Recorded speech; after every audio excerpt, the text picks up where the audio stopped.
Hola chicos, bienvenidos a la recomendación de libros del mes de noviembre de 2024 en el Patreon de la Bruja Verde.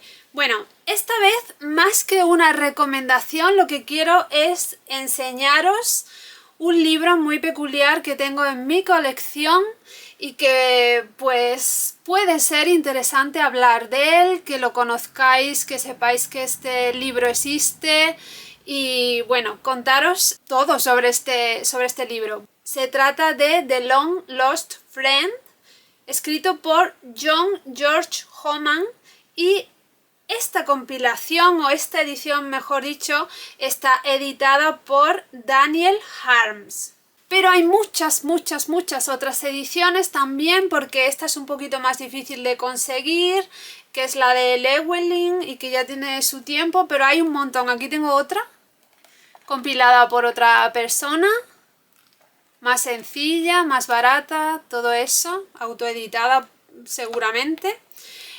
Pero para que veáis que hay más ediciones, pero esta es la que yo os recomiendo porque este autor ha hecho una investigación muy extensiva sobre el libro y nos trae al principio muchísima información tanto sobre el autor, Homan, como sobre Pensilvania, la colonia de Pensilvania, como sobre pues el libro, ¿no? Entonces nos trae muchísimas cosas. Además, este libro, como os voy a ir contando, es una recopilación de consejos y de recetitas, y este autor, además, aquí detrás viene, ha investigado pues las fuentes de todas las recetas, conjuros, de los que pues ha podido encontrar cuál es la fuente, o nos explica muchas cosas que quizás no son entendibles hoy en día. Bueno, The Long Lost Friend se llama Friend porque se escribió a principios del siglo XIX y en aquella época había muchos libros que eran pues de consejos, de recetas y que compilaban información que podría hacerte falta, y esos libros se llamaban Friend. Y por eso se llama The Long Lost Friend, que sería como el largamente perdido amigo o el amigo perdido hace mucho tiempo. Bueno, ¿qué es lo que tiene de interesante este libro? Que como os he dicho es una recopilación pues de conjuros, de recetas curativas y de un montón de cosas, ¿no? Bueno, lo interesante que tiene es que es probablemente el primer grimorio compilado o editado o creado en Estados Unidos, porque el resto de grimorios que existen y sobre todo que hayan cobrado importancia como este proceden de otros lugares de Europa o de otros continentes. Homan era uno de los descendientes de los colonos alemanes que formaron el estado de Pensilvania. Pensilvania se creó con inmigrantes tanto alemanes como de zonas germanoparlantes de Suiza y de Francia. Entonces, pues se supone que debe recoger en gran parte este libro cosas que tengan que ver con el folclore alemán, porque él era de ascendencia alemana. Y pues con la magia que se hacía en esa zona y tal.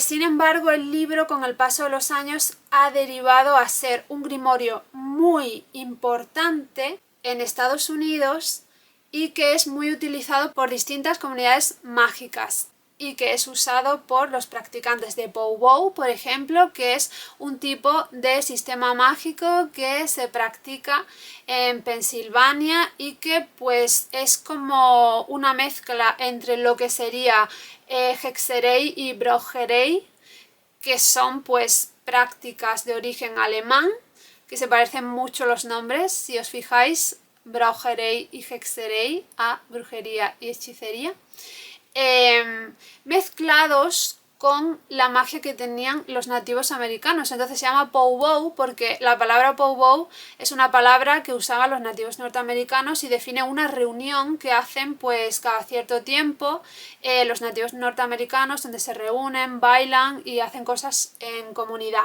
Pero también lo utilizan practicantes de vudú y de santería y de otros sistemas mágicos en Estados Unidos. Bueno, ¿por qué yo tengo este libro en mi colección? Tengo libros muy curiosos en mi colección, pero ya sabéis que yo soy descendiente de alemanes. Mi familia, por parte de tres de mis abuelos, es de una colonia alemana que se formó a finales del siglo XVIII en Córdoba, y entonces pues yo soy descendiente de alemanes. Y vosotros sabéis, porque lo he explicado muchas veces, que yo siempre he tenido un interés muy grande en descubrir cosas de esa zona de Europa, no solo de Alemania, sino de los países de origen germánico, de los alrededores, saber sobre el folclore precristiano de esta zona, sobre la magia, sobre el paganismo y todo sobre esa zona. Entonces, durante muchos años, desde que me enteré en el bachillerato que soy descendiente de alemanes y eso dio explicación a muchas cosas que pasaban en mi vida, pues he estado interesada en investigar muchísimo sobre los alemanes que vinieron.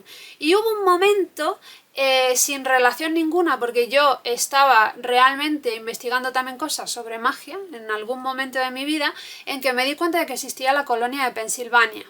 ¿Qué pasa? Pues que yo durante muchos años he investigado sobre la colonia de Pensilvania porque los alemanes de Pensilvania, aunque Pensilvania he estado mirando que se formó antes, pero se formó con inmigrantes de las mismas zonas que los de mi colonia. De las mismas zonas de Alemania y exactamente igual con inmigrantes de zonas germanoparlantes de Suiza y Francia, exactamente igual. Mi idea a la hora de conseguir este libro en su día era que los alemanes de Pensilvania procedían de la misma zona que los alemanes de mi colonia y quizás pudiera obtener información sobre el folclore y qué hacían los alemanes de la zona de donde procede mi familia, ¿no? A mi colonia llegaron 8.000 colonos, por lo tanto yo tengo ascendencia alemana de muchísimos sitios y la mayoría de nosotros no sabemos ni de dónde, porque vinieron 8.000 colonos nada más que a mi zona, ya que la colonia se formó en varias etapas. La primera en Sevilla, que se murió casi todo el mundo, la segunda en Córdoba, y luego también está la etapa de Jaén. Y en la de Córdoba y Jaén murieron mucha gente, pero sobrevivió mucha gente también. Entonces, mi idea era intentar encontrar en esos libros, que por eso también os reseño todos los de Lecoté, porque en los libros de Lecoté encuentro muchas respuestas sobre folclore alemán, obtener información de qué hacían los alemanes respecto a magia, creencias, folclore, supersticiones, todo eso. Entonces, es súper interesante leer sobre Pensilvania y el autor de esta edición, Daniel Harms, hizo un prólogo maravilloso, maravilloso, donde lo explica todo muy, muy, muy bien. Y la verdad es que me gustó muchísimo porque pues obtuve muchas respuestas y me enteré de muchas cosas de Pensilvania. Por supuesto que sí. Entonces, ¿qué podemos encontrar en el libro y cuáles han sido mis apreciaciones? El libro está en inglés, el original estaba en alemán, pero lo tenéis también en alemán aquí. De hecho, si tenéis dudas, como me ha pasado a mí con algunas... Aquí, por ejemplo, encontré precisamente lo que estaba buscando, lo que yo iba buscando, encontré algo que luego os lo enseñaré. Y pues tenía dudas de cómo lo pronunciarían en alemán y entonces pues lo tengo aquí también en alemán. Luego os lo enseño. El libro básicamente está compuesto por un montón de consejos, por un montón de truquitos, de recetas, de conjuros, de frases que tenéis que decir, y es una variedad muy amplia. A ver, es interesante leerlo porque muchas veces nosotros pensamos que antes sabían más, que en la antigüedad en temas de magia sabían más. pero muchas veces no nos damos cuenta de que quizás estaban un poquito más limitados que nosotros y lo que tenían era pues lo que había a su alrededor, los libritos que tenían publicados si podían conseguirlos y los consejitos que les podía dar la gente de las granjas cercanas, todo esto, los vecinos y tal. Entonces muchas veces pensamos que eran unos eruditos y nos olvidamos que eran gente de la calle o gente del campo que tenía información limitada. Cuando lees este libro te das cuenta de eso.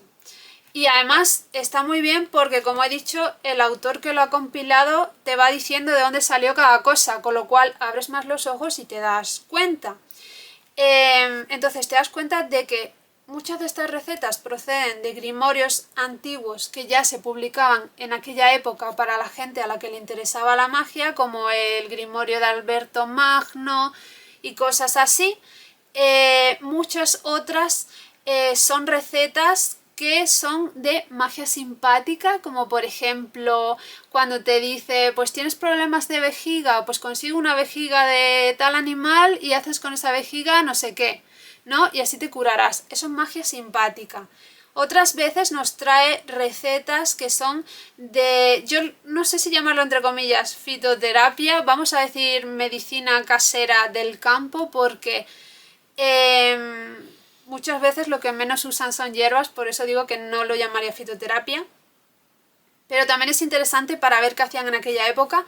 Yo os he dicho muchas veces, porque mis abuelos eran curanderos, que en el curanderismo, por ejemplo, no se usaban solo ingredientes vegetales. Hoy en día tenemos la costumbre de usar solo ingredientes vegetales, a no ser que usemos cera de abeja, y mucha gente no la usa porque además hoy en día tenemos ceras vegetales si no queremos usar ceras de abeja. Pero aquí se muestra como que en aquella época, y este libro se compiló y se editó durante generaciones, la primera fue creo que en 1928 y el autor lo volvió a reeditar una y otra vez, cada pocos años, generaciones y generaciones, hasta llegar a nuestros días. Se sigue todavía publicando distintas ediciones.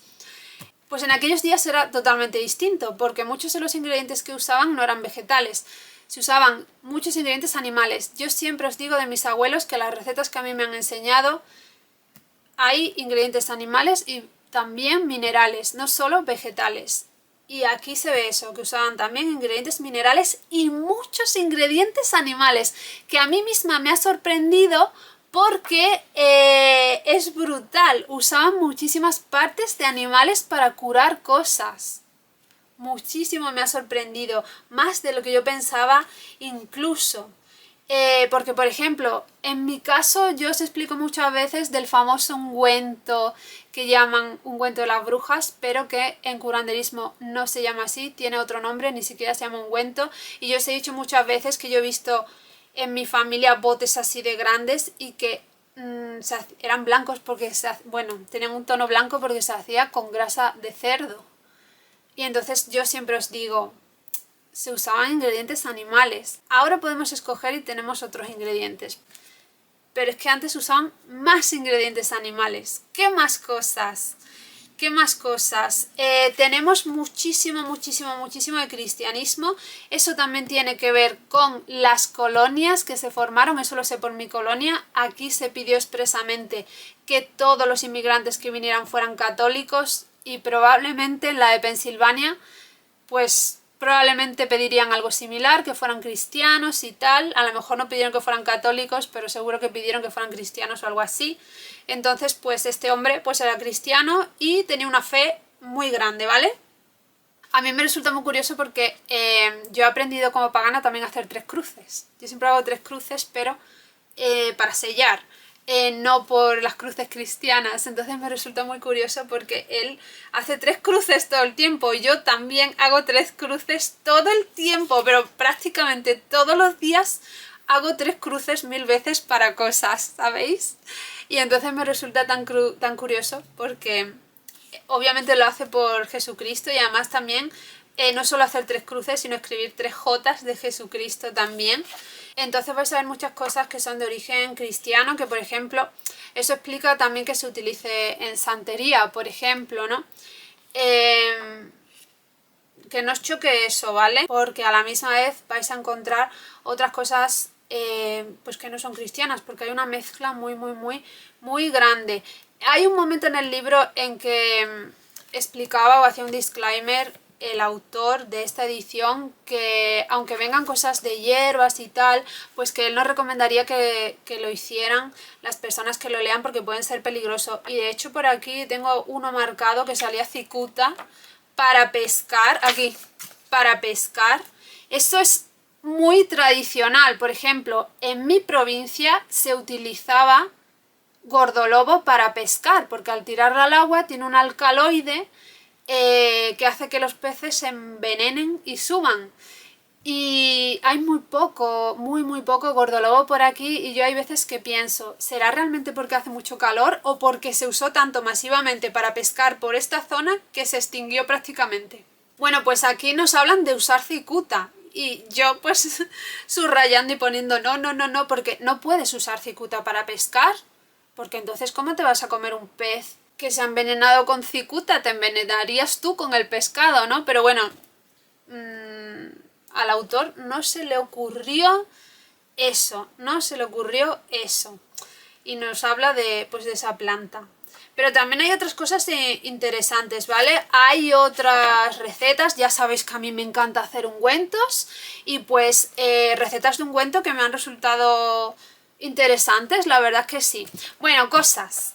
Yo os dije que lo conseguí en su día para ver si encontraba cosas del folclore alemán y pues de lo que yo busco, ¿no? Y aquí encontré algo muy interesante y es que es como un conjuro para pues alejar a las brujas del ganado, etcétera, ¿no? A las brujas, a los espíritus malignos, a los hombres malos y tal. Y entonces pues nos habla de Trotterheath. Y a mí eso me recordó a el Truten o Druden, que era una criatura en la que creían en Alemania. Y entonces pues de ahí proviene el símbolo del pentagrama. Entonces aquí lo que escribí, que es lo que yo me puse a rebuscar e investigar, porque digo, aquí está, equilicua, lo he encontrado, lo que buscaba, ¿no? Como un remanente del folclore y de la cultura antigua alemana. Entonces lo que yo escribí es, el pentagrama se llama Trutenfuß o Drudenfuß, pie de drude, y un drude o trute era una mara, lo que se conoce pues como una especie de bruja nocturna, ya sabéis, la famosa bruja o espíritu maligno que se posa por las noches encima de una persona y que causa pesadillas. Os suena, ¿no? Porque hoy en día se habla muchísimo de esto. Entonces el pentagrama se conocía como Trudenfuß o Drudenfuß y se ponía pues para proteger.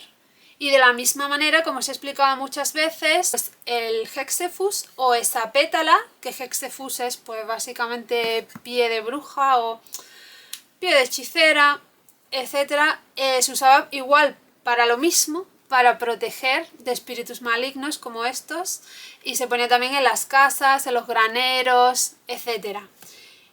Y pues ahí hemos encontrado un remanente del folclore, lo único que he encontrado en el libro del folclore alemán, y en la parte alemana pues se puede ver que lo llaman Trotter, Trotterkopf, que es cabeza de Trotter. Trotter o Truten, pero ya al leerlo digo, es esto, exactamente.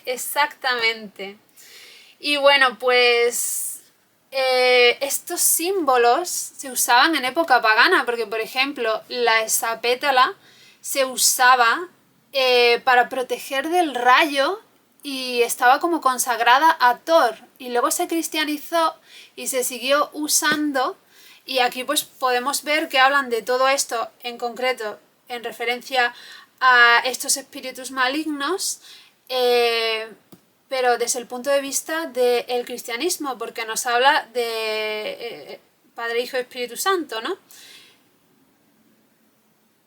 Pero bueno, que estas cosas, ¿no?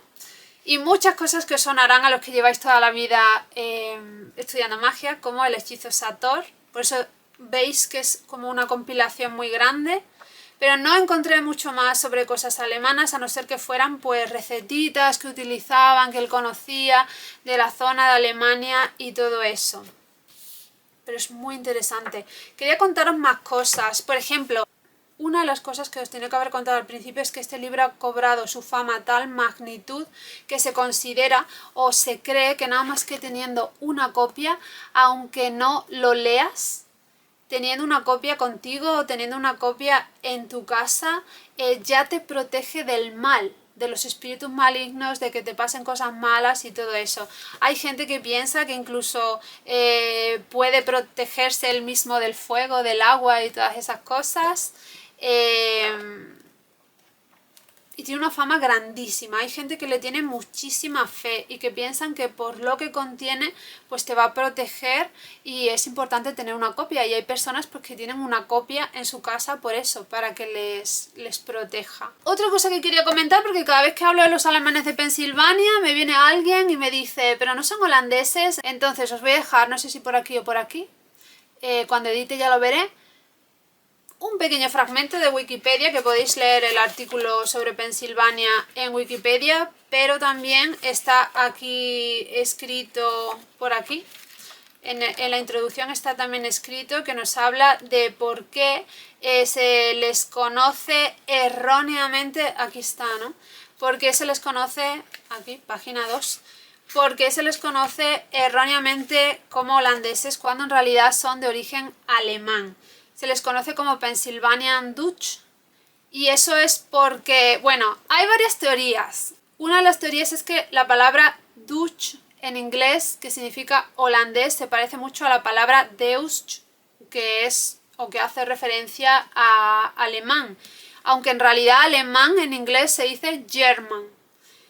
Entonces pues como que puede haber confusión por eso, pero como os he dicho, ellos procedían de distintas zonas de Alemania y de zonas germanoparlantes de Suiza y de Francia.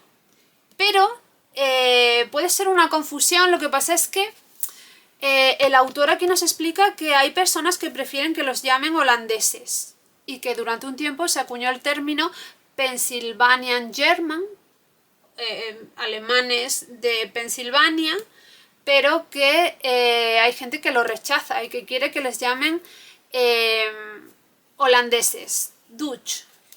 Y yo pienso, yo tengo experiencias como descendiente de alemanes, ¿vale? Y yo pienso en por qué hay personas de Pensilvania que quizás podrían sentirse más cómodos con que les llamen holandeses siendo descendiente de alemanes. Y yo pienso, bueno, algunas de las experiencias que yo tengo cuando digo que soy media alemana, porque hay veces que me preguntan por qué esto, por qué lo otro y tal, y yo le digo pues porque soy media alemana. Esa es la respuesta. Y las reacciones suelen ser siempre como los que seáis de mi edad o mayores, imaginaos esas pelis que daban en blanco y negro en la tele de Bela Lugosi, de Christopher Lee haciendo de Drácula. Siempre en esas pelis había un momento en el que le ponían una cruz y hacían como... Pues la reacción suele ser esa cuando tú dices que eres medio alemán. Mi madre mismo muchas veces, que es media alemana, igual que mi padre, me dice, ¿por qué me pasa esto y esto? Y yo le digo, porque eres media alemana, mamá, porque la respuesta es esa. Y siempre me saca la lengua en un gesto así como de asco, como que no quieres ser media alemana, ¿no? Entonces, personalmente puedo estar equivocada, pero como el autor dice que hay personas que prefieren que les llamen holandeses, aunque no sean de origen holandés, yo pienso que puede ser por eso. En Alemania pasaron muchas cosas negativas y tiene una fama muy negativa debido a acontecimientos de la Segunda Guerra Mundial y a lo mejor hay personas que prefieren no ser reconocidos como descendientes de alemanes. Esa es otra teoría, ¿vale? La primera es que simplemente es un error lingüístico entre Dutch y Deutsch y pues la otra nos dice que hay gente que no quiere ser reconocida como descendientes de alemanes. Mejor que piensen que son medio holandeses, que es mucho más guay y más sano. Y bueno, pues eso. Otra de las cosas que quería decir es que a mí me gusta mucho en estos libros contaros reflexiones que he tenido. De hecho, os estoy contando muchas. Otra de las reflexiones que he tenido, ya que yo he investigado sobre la colonia de Pensilvania, como os he dicho, porque los alemanes en mi colonia proceden de la misma zona, pues leyendo este libro yo me daba cuenta de cosas como que las posibilidades quizás de los inmigrantes que llegaron a Estados Unidos, los inmigrantes alemanes que llegaron a esa zona de Estados Unidos, a la zona de Pensilvania, las condiciones y las posibilidades eran mejores que las de los inmigrantes alemanes que llegaron aquí a mi colonia Andalucía, ya que ellos tuvieron posibilidades de muchas cosas que leyendo el libro me doy cuenta que no tuvieron la posibilidad los inmigrantes que llegaron aquí, que llegaron a una zona completamente árida y abandonada de Andalucía y llena de bandoleros. De hecho, la colonia a la que pertenece mi familia, que está en Córdoba, se formó en esa zona pues para evitar que los bandoleros robaran la diligencia, robaran los impuestos de la diligencia. Entonces se crearon pueblos para que la diligencia pudiera hacer noche y para que esa zona fuera habitable, productiva y una serie de cosas. Aquí explica, por ejemplo, por qué llegaron los inmigrantes, por qué se vinieron los inmigrantes huyendo de la guerra, para poder obtener libertad religiosa y pues para prosperar, que es lo que yo siempre he pensado, que vinieron aquí, los míos vinieron para prosperar, pero llegaron a una zona donde mucha gente se murió, donde sufrieron un racismo fortísimo, donde los bandoleros les robaban y pasaron unas penurias increíbles, aunque sobrevivieron, y prueba de ello es que yo y todos los demás estamos aquí por muchas partes de España y todavía allí en la zona de la colonia. Pero yo me doy cuenta de que Estados Unidos era diferente, era un lugar a donde llegaron pues todos eran extranjeros, y querían montar sus negocios y prosperar y montar comunidades, y todos tenían pues básicamente las mismas ganas y las mismas ideas, y aquí pues era todo diferente. Aquí llegaron a un país extranjero que había sido uno de los imperios más importantes del planeta en su día y que tiene una cultura muy fuerte, y aquí cuando llegaron pues lo que ocurrió es que la cultura alemana prácticamente fue casi en su totalidad absorbida por la cultura andaluza, que es muy fuerte, muy dominante, muy potente. De tal manera que si tú ves ahora Pensilvania, si tú ves pueblos de Pensilvania donde tienen todavía símbolos que utilizaban, que ponen en sus casas, que ponen en sus graneros, que ponen por todas partes, cuando tú vas aquí a mi colonia no ves eso. Cuando tú vas a mi colonia ves un pueblo de Andalucía que sí tiene algunas cosas que todavía se hacen, como pintar huevos, o cosas como tener una casa comunal, que es algo muy germánico. Hay una iglesia, hay un ayuntamiento y una casa comunal. En ningún pueblo de España hay casas comunales, ¿no? La casa comunal es algo de origen germánico que nos recuerda a esas longhouse que tenían, por ejemplo, los nórdicos, que también son germánicos, donde se reunían en comunidad y hacían muchas cosas. A mí también me recuerda mucho a el Thing, ¿no? Que en el Thing se reunían para tratar asuntos, ¿no? Y eso es algo que se ve culturalmente incluso en series de Norteamérica, como Las Chicas Gilmore, cuando se reúnen para tratar las cosas del pueblo. Eso es lo que sería en una casa comunal. Entonces lo único que se ve cuando tú vas a mi colonia que nos recuerde a los alemanes, exceptuando algunos dulces, hay uno que se llama alemanes precisamente, aunque procede de un pueblo de Jaén, pero lo venden allí también.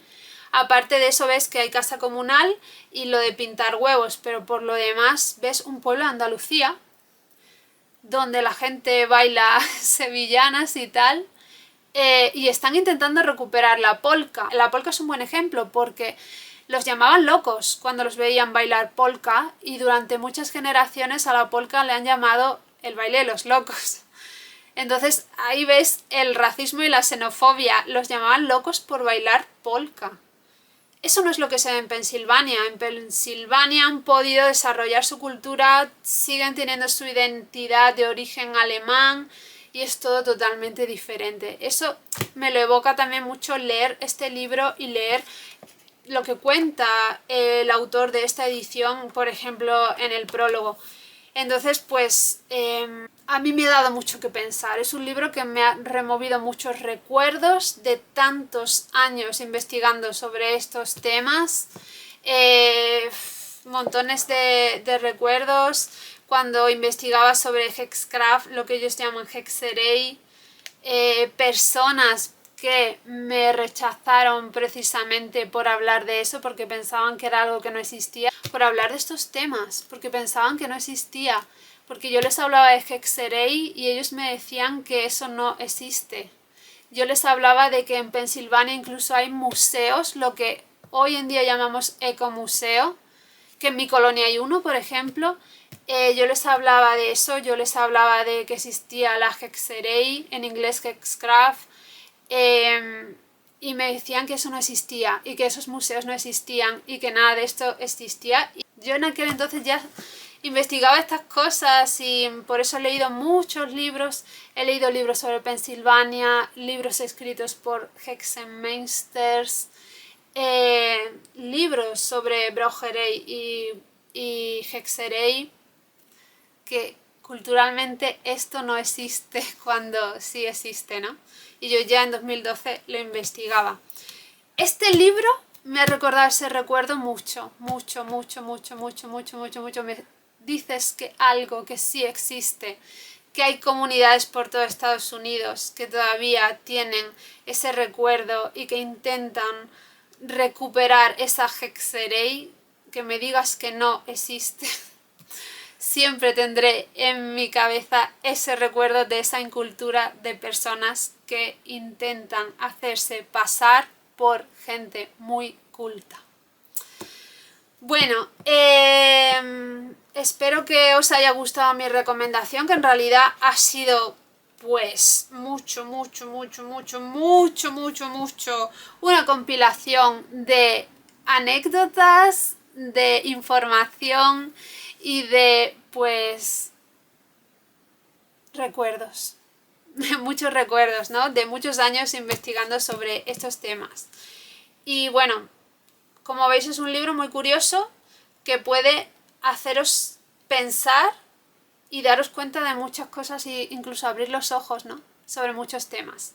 Así que bueno, espero que os haya gustado este vídeo, que os haya entretenido, que os haya hecho descubrir un nuevo libro, que en realidad es un libro muy antiguo. Y pues muchas gracias por permanecer aquí conmigo un mes más y nos vemos en el próximo vídeo. ¡Chao!